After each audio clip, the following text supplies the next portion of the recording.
मुझे आर्य समाज के कार्यों के लिए प्रेरित करने वाले मेरे गुरु पूज्य आचार्य जी, जो इस यज्ञ के ब्रह्मादि हैं, आदरणीय माता जी, यहाँ उपस्थित इस आर्य समाज के सम्माननीय प्रधान जी, मंत्री जी, और मुझे इस बार आगरा में बुलाने वाले आदरणीय ज्ञान प्रकाश गुप्ता पिताजी, इस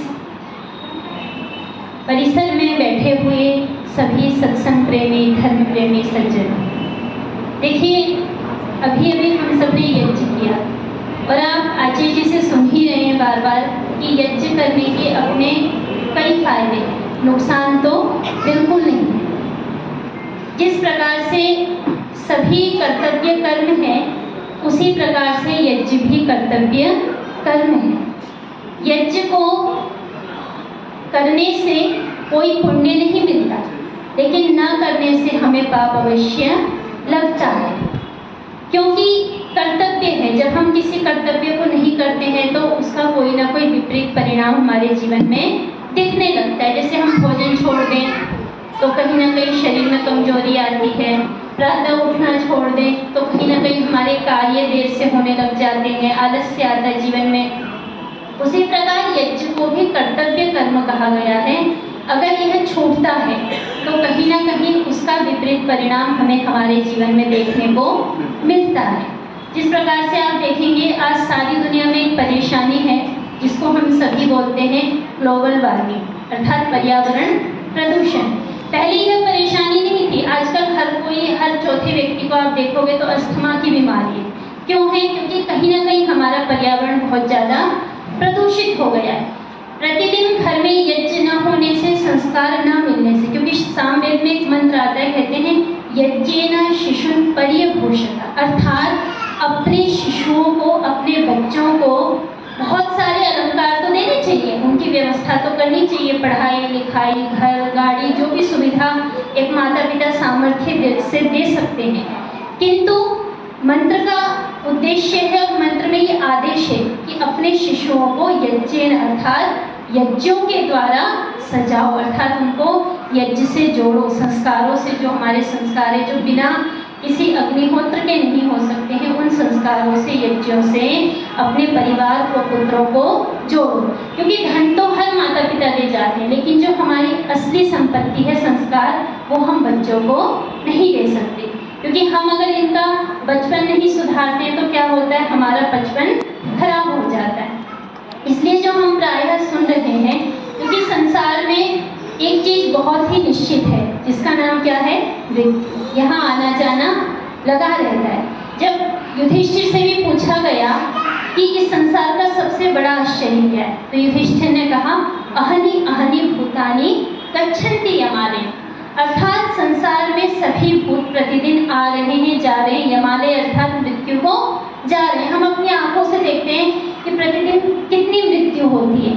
शेषः स्थातुम् इच्छन्ति, किंतु जो लोग यहाँ पर रह रहे हैं, अर्थात हम सभी, हमें ऐसा लगता है कि हम तो यहीं रहेंगे, ये चीज़ें हमारी ही रहेंगी, शरीर हमेशा ऐसा ही रहेगा। इससे बड़ा संसार का कोई आश्चर्य नहीं है। देखिए, सबने सुना होगा कि विश्व विजयी सिकंदर का नाम हम सबने पढ़ा भी और सुना भी है। वैसे तो सिकंदर ने विश्व विजय नहीं की थी, अगर मैं यहाँ कुछ कहूँगी तो वो विषयांतर हो जाएगा।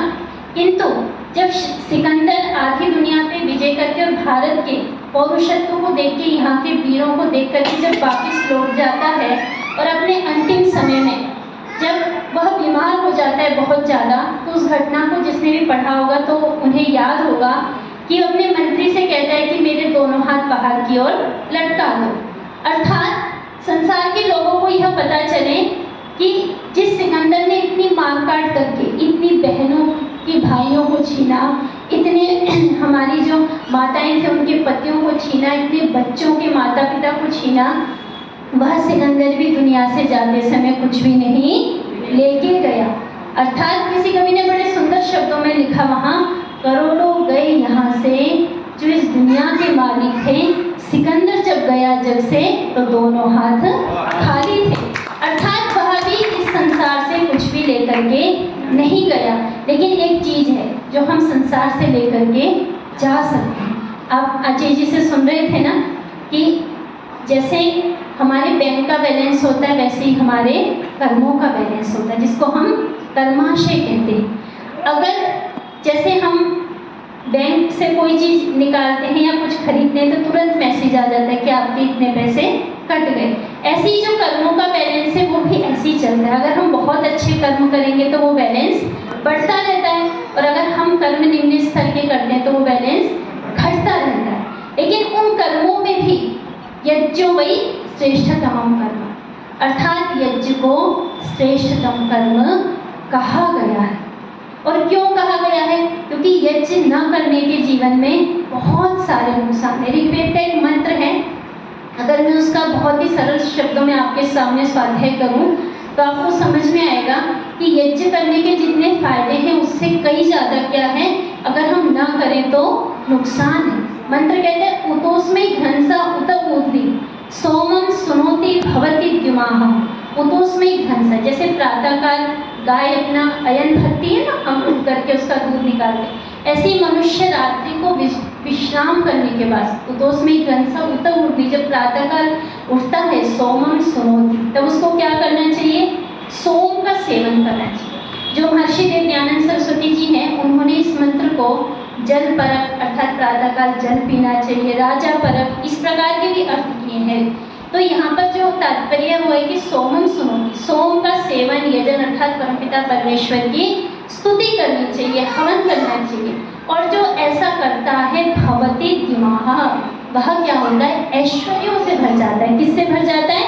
ऐश्वर्यों से। संसार के जितने ऐश्वर्य हैं क्या है, उसके पास पुत्र पौत्र जितने भी धन ऐश्वर्य जितने भी वैभव है उसके पास आ जाते हैं, वो उससे भर जाता है। यानी उतोस्मै घनसा उत ऊर्ध्नि सोमं सुनोति भवति द्युमाः अपापशक्रः। किंतु जो हवन नहीं करता है, जो सोम का सेवन नहीं करता है, जो परमपिता परमेश्वर की प्रातः और सायं दोनों समय स्तुति नहीं करता है, उसको क्या है? अपापशक्रः। शक्रः अर्थात परमपिता परमेश्वर। इंद्र का नाम शक्र है, जो सब कुछ कर सकता है। कर सकता का मतलब ये नहीं है कि आप सोचो कि वो हमारे यहाँ कोई काम कर दे तो कर सकता है, ऐसा नहीं। आपकी जो प्रार्थनाओं को वो सफल कर सकता है, ऐसा जो इंद्र है अपापशक्रः ततनुष्ठिं, वो उनको फेंक देता है। कहाँ फेंक देता है? किनको? जो अनुष्ठानों में अर्थात घर में ये कर ले, ये गाड़ी बदल ले, उनमें लगा रहता है। उस व्यक्ति को तनुशुभ्रम, अपने आप को सजाने में लगा रहता है, लेकिन ईश्वर की स्तुति नहीं करता। उनको कहाँ फेंक देता है? तनु मघवा यह तव सखा, अर्थात उसकी सखा कहाँ फेंक देगा? इसको छांदोग्य परिषदकार बोलते हैं चांडाल योनिम शूक योनिम श्वयोनिम, अर्थात कुत्ता बना देगा, गाय बना देगा, पशु बना देगा, लेकिन मंत्र बोलने वाला मनुष्य तो नहीं बनाएगा। इसलिए आइए हम सभी मिलकर के प्रतिदिन इन यज्ञों को करते हुए ईश्वर की कृपा अपने ऊपर बनाए रखें। अजय जी ने मुझे समय दिया, आपका अजय जी बहुत बहुत धन्यवाद। आप सभी ने सुना, आपका भी धन्यवाद।